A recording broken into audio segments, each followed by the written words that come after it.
টকা পইচা অভাৱ হৈ গৈছে তাইৰো মানে বহুত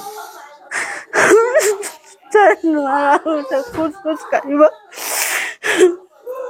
11 বছৰ তাই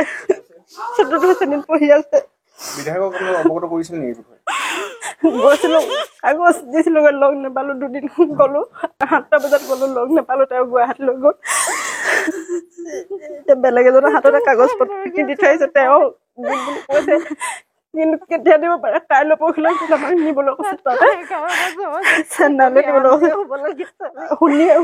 যোৱাটোতো দূৰৰে কথা ইমান দূৰলৈ যোৱাটো আমাৰ সম্ভৱ নহয় কিন্তু আপোনালোকৰ যোগেদি যদি আমাক অকণমান সহায় কৰিব পাৰে মুখ্যমন্ত্ৰী ডাঙৰীয়ালৈ অনুৰোধ জনাইছো তেওঁ যদি আমাক অকণমান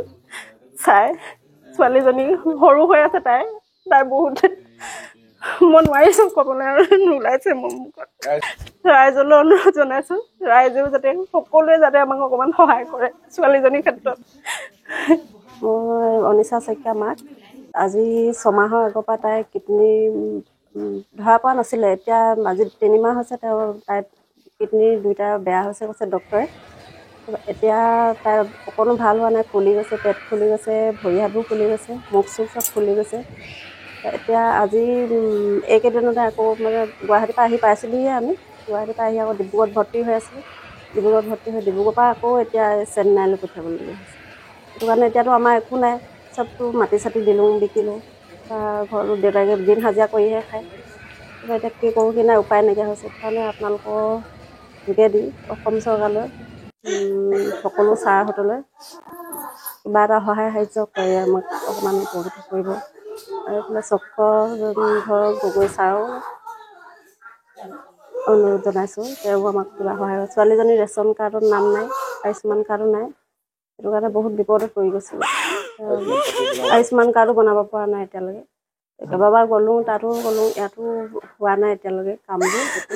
সেইটো কাৰণে যিমানখিনি পাৰিলোঁ আগবাঢ়িলোঁ এতিয়া একেবাৰে নোৱাৰা হৈ গৈছোঁ আমাৰ বিদ্যালয়ৰ 4th শ্ৰেণীৰ ছাত্ৰী শ্ৰীমতী অনিশা শইকীয়াৰ দুৰাৰোগ্য ৰোগত আক্ৰান্ত হৈ ডিব্ৰুগড় অসম চিকিৎসা মেডিকেল তথা গুৱাহাটী চিকিৎসা মহাবিদ্যালয়ত চিকিৎসাধীন কৰি বৰ্তমান ডিব্ৰুগড়ত পুনৰ চিকিৎসাধীন হৈ আছে আৰু তেখেতৰ চিকিৎসাৰ কাৰণে ঘৰখনে অহোপুৰুষাৰ্থ চেষ্টা কৰিছে মাটি বাৰীকে আদি কৰি সকলোখিনি বিক্ৰী বন্ধ কৰিও চিকিৎসাৰ আৰোগ্য লাভ কৰিব পৰা নাই আৰু স্থানীয় গাঁৱৰ ৰাইজ আমি শিক্ষকসকলেও কিঞ্চিত পৰিমাণৰ অৰিহণা আগবঢ়াই আমি চেষ্টা কৰিছোঁ কিন্তু এতিয়াও আমি সফল দেখা নাই আমি আশা কৰিম যে ছোৱালীজনীৰ সুস্বাস্থ্য প্ৰদান কৰাৰ ক্ষেত্ৰত যি উন্নত চিকিৎসাৰ কাৰণে ডাক্তৰে দিহা পৰামৰ্শ আগবঢ়াইছে এইখিনি কৰিবৰ কাৰণে আমাৰ শুভাকাংক্ষী মানৱ দৰদী যিসকল আমাৰ ব্যক্তি আছে আৰু অসম চৰকাৰৰ বিধায়ককে প্ৰমুখ্য কৰি মন্ত্ৰী মহোদয় তথা মুখ্যমন্ত্ৰীকে প্ৰমুখ্য কৰি সকলোলৈ আমি অনুৰোধ কৰিছোঁ যাতে সকলোৰে ছোৱালীজনীৰ এই ফুলকুমলীয়া অৱস্থাৰ যি দুৰাৰোগ্যত ভুগিছে এই আৰোগ্যৰ লাভ কৰাৰ ক্ষেত্ৰত সবল সহযোগিতা আগবঢ়াব বুলি আশা কৰিছোঁ আৰু ছোৱালীজনীৰ দেউতাকৰ একাউণ্ট নম্বৰটি আমি সামাজিকভাৱে প্ৰেৰণ কৰিম আপোনালোকে সুবিধাৱান ব্যক্তিসকলে যাতে যৎকিঞ্চিত চেষ্টা কৰি ছোৱালীজনীৰ আশুৰাৰোগ্য কামনাৰ ক্ষেত্ৰত সবল সহযোগিতা আগবঢ়ায় এই কথাখিনি মই অনুৰোধ ৰাখিছোঁ